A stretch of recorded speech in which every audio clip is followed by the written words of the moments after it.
9वें अध्याय में भगवान ने राजविद्या राजयोग का वर्णन किया है। शुभाशुभ फलैरेवं मोक्षे कर्मफलै संन्यास योग युक्तात्मा विमुक्तो मामुपैस्यति। भगवान कहते हैं कि कर्म के बंधन में जितना जीवात्मा उलझा रहता है, मकड़ी के जाल जैसे उसमें बंधते ही रहता है, फिर छूटने का उसका कोई उपाय नहीं। झगड़ा तुमने पाइया तो ही से निर्वेद। ये जो कर्म का बंधन हम बना लेते हैं, इधर मुख करके बैठना, इधर मुख करके नहीं बैठना, ये करना ये नहीं करना, ये जितनी प्रकार की भी उलझन है, जितने भी प्रकार के कर्मकांड है, ये जीवात्मा को परमात्मा की तरफ ले जाने का रास्ता बताते, परंतु इसमें उलझना नहीं। भगवान ने बुद्धि दिया, बुद्धि से विचार करके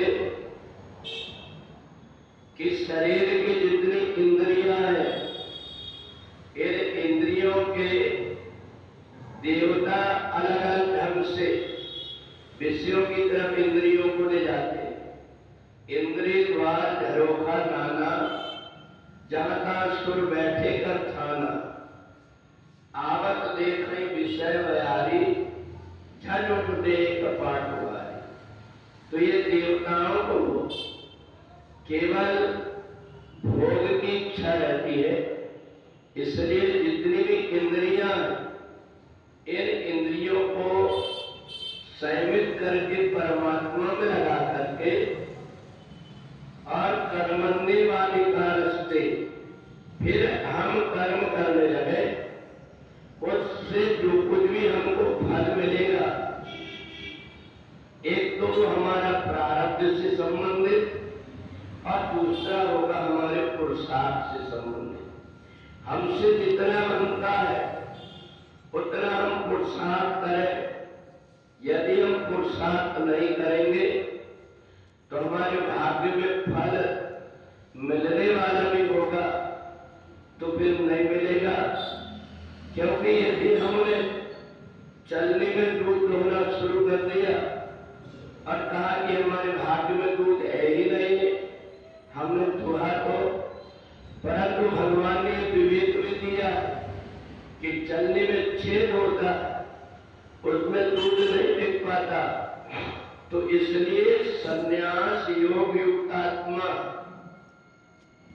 जो कुछ भी अपने द्वारा कर्म होता है, उसमें आसक्ति को त्याग करके बुद्धि से विचार कर परमात्मा की शरणागति लेकर के जो भी व्यक्ति कर्म करता है, सब प्रकार के कर्म करता हुआ भी कर्म से मुक्त इसलिए हो जाता है क्योंकि उसने योग से युक्त होकर के कर्म किया है।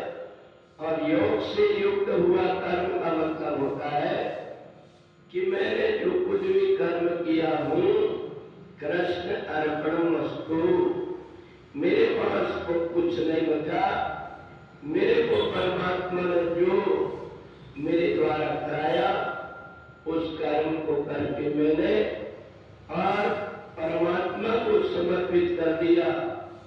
तो जिस प्रकार से दुकान में बैठा हुआ मजदूर दिन भर मेहनत करता है सेठ जैसे, परंतु हानि और लाभ केवल सेठ को होता है, नौकर को नहीं होता।